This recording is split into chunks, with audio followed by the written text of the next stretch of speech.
لك انتوا القبائل حقنا السعودية. يا عمي سرف حالك بس، يا عمي يمين بالله يا شيخ، انتوا ما عدم السعودية القبيلة ذي اسري لك في حالك يا شيخ. قال لك قبائل يمين بالله نقشبندي وكاشغري وقشقري وشقندبار هذول ارجل منكم. يا عمي انتوا اللي ضيعكم قسم بالله البدوي يا شيخ، يجي تحصلوا فقير وكله من العزايم. ابك يركبك حق، الله يركبك حق. قلت له يا شيخ لسه اسمع الشيك يركبك حق. واذا لا تاكل من اللسان، اذا كذا الطلي جاء فوق السفرة ومسكت اللسان يعني الاكل ما عجبك، واذا دخلت على الضيف وهو ياكل يعني يركبك حق ثاني. ينعل البدع والخرافات يا شيخ.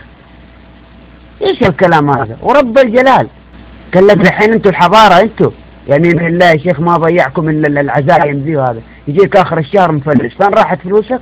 في العزايم وفي المدري ايش. والله ما تدفع، والله ما تدفع، والبدو الاثنين يدفعوا. لا يا اخي بس قسم بالله يقهر لما تشوف مثلا معيشة يا اخي يقول لي لا تاكل من اللسان. طب يا اخي ايش خلى امك تحطه مدلدل كذا فوق التبسي؟ ايش خلى امك تحطه؟ قال لك ما تاكل من اللسان ولا ما تاكل من العيون ولا. طب يا اخي شيل اخته من بدري عشان ما اكله. لا يتفلسف. وما ادري عند هناك في الشمال يقول لك اذا واحد عزم ناس ما يدخل عليهم الا بعد العشاء. طب عازمكم ليش؟ عازمكم اجي اكلكم افطار صائم هو؟